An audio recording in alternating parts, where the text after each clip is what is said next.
Utaati peluang timnas Indonesia U23 ke 8 besar. Timnas Indonesia U23 nggak boleh kalah dari Yordania. Cara permainan Malaysia U23 dianggap ketinggalan satu abad. Timnas Indonesia U23 lolos 8 besar. Sintayong baru dapat kontrak sampai 2027. Ternyata ini alasan Bapak Erick Thohir. Erick Thohir ungkap isi pembicaraan dengan Emil Audiru, singgung soal bela timnas merah putih. Ya, penasaran apa yang mereka bahas? Selengkapnya hanya di Region Champion. Belum kita lanjut ke beritanya, ada baiknya teman-teman untuk memberikan like-nya ke video ini, karena like itu gratis. Terima kasih.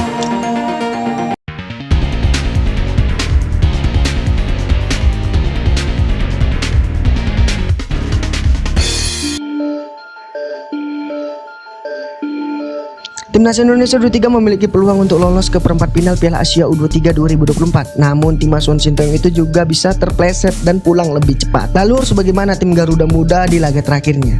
Indonesia U23 saat ini berada di posisi kedua dengan 3 poin dari 2 laga yang sudah dimainkan.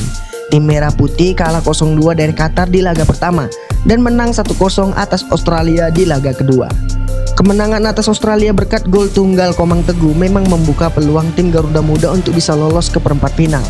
Peluang lolos itu hanya bisa didapatkan oleh timnas Indonesia U23 dengan menempati peringkat kedua dalam klasemen grup A.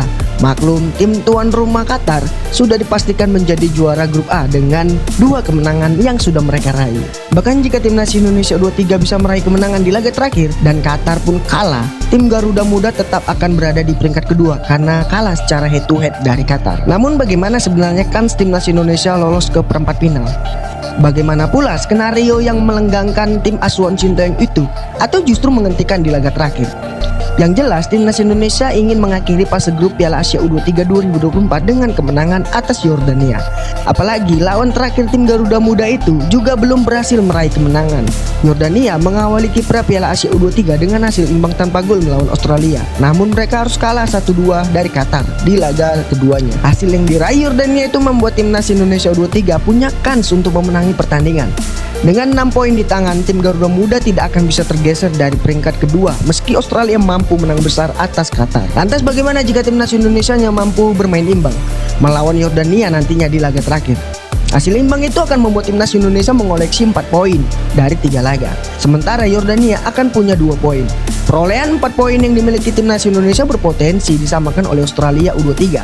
Andai tim berjulukan Olis Cross itu menang atas Qatar, namun tim Garuda Muda akan tetap ada di atas Australia dengan aturan head to head. Satu-satunya hasil yang wajib dihindari oleh timnas Indonesia jika punya peluang lolos lewat kemenangan atau hasil imbang akan sangat meyakinkan timnas Indonesia U23 gagal lolos karena kalah dari Yordania. Semangat juang Yordania yang masih punya peluang untuk lolos sebagai runner up grup adalah sesuatu yang wajib untuk diantisipasi oleh tim asuhan Sintayong. Jika Yordania menang, maka mereka akan punya 4 poin. Sementara timnas Indonesia akan tergeser dari kedua karena hanya memiliki 3 poin saja. Jadi andai timnas Garuda kalah, maka Rizky Ridho dan kawan-kawan akan pulang lebih cepat. Nah, bagaimana tanggapan kalian tentang hal ini? Silahkan tulis pendapatmu di kolom komentar yang positif ya, serta dukungan untuk tim skuad Garuda Muda kita yang sedang berjuang di Piala Asia U23 2024.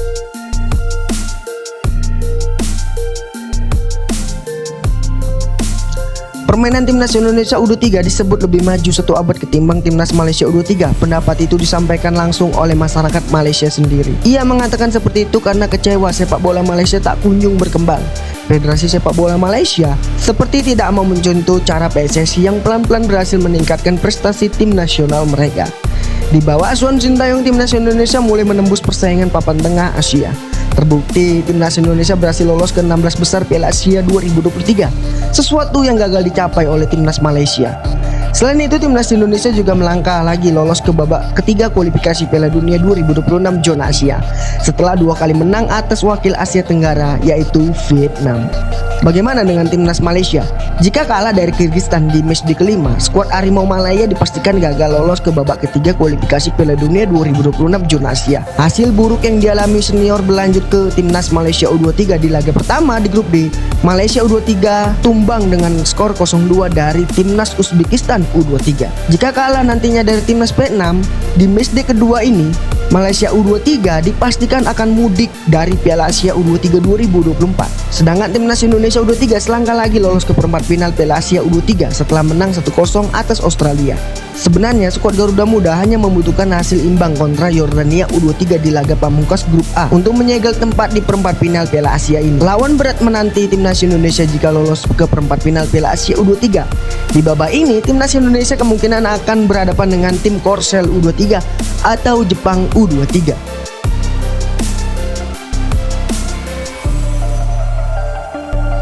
Ketua Umum PSSI Bapak Erick Thohir berkomitmen untuk memperpanjang kontrak Sintayong sampai 2027.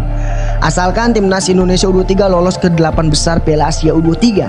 Erick Thohir pun berujar, itu kan sebuah komitmen yang sudah disepakati sama-sama bahwa ada target untuk Sintayong sebagai profesional. Dan saya sendiri juga sebagai profesional punya kesepakatan.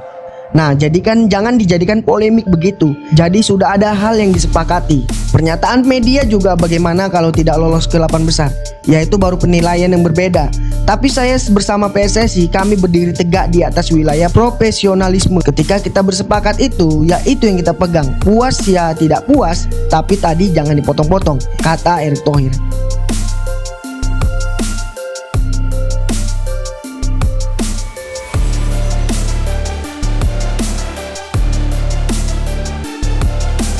Ketua Umum PSSI Erick Thohir mengungkapkan isi percakapan Emil Audiru, namun ia mengaku tidak pernah ada pemaksaan kepada semua pemain keturunan untuk membela timnas Indonesia. Erick Thohir sempat mengejutkan penggemar timnas Indonesia beberapa hari lalu, sebab ia berfoto dan berjabat tangan dengan Emil. Hal tersebut membuat netizen menganggap kiper Inter Milan itu akan menjadi pemain naturalisasi timnas Indonesia berikutnya. Pasalnya Erick Thohir mengatakan jika sudah berfoto dan berjabat tangan dengannya, maka pemain tersebut akan dinaturalisasi. Erick mengatakan PSSI terbuka, tak ada pemaksaan untuk pemain keturunan Indonesia mau membela tanah kelahiran nenek moyang mereka. Ia memastikan semuanya tak ada pernah unsur pemaksaan untuk hal tersebut. Sama seperti Emil Audiru, saya berbicara bahwa kita tetap terbuka, tapi kita tidak mau istilahnya memaksa, ungkap Erick Thohir. Karena seperti yang teman-teman tanyakan, Justin Hubner mendarat langsung main, Nathan juga datang langsung main, artinya tidak ada pemaksaan. Mereka langsung main dengan resiko cedera, tapi mereka ingin membela merah putih. Itu yang kita harapkan, ujar Bapak Erick Thohir. Emil Audiru sendiri memiliki darah Indonesia dari ayahnya yang berasal dari Lombok, Nusa Tenggara Barat, dan ibunya dari Italia. Meski lahir di Mataram, kiper bertinggi 192 cm itu berpaspor Italia. Selain itu, Erick menegaskan PSSI tidak pernah membayar pemain keturunan untuk menjadi warga negara Indonesia. Ia mengatakan semua pemain keturunan itu benar-benar ingin membela timnas Indonesia. Silakan cek para pemain yang ada di timnas Indonesia. Jangan ada stigma pemain bayaran. Mereka semua mau bela timnas merah putih. Bisa disaksikan administrasinya PSSI tidak ada bayar-bayaran. Semua transparan dan semua ingin membela merah putih, ungkap Bapak Erick Thohir dengan tegas.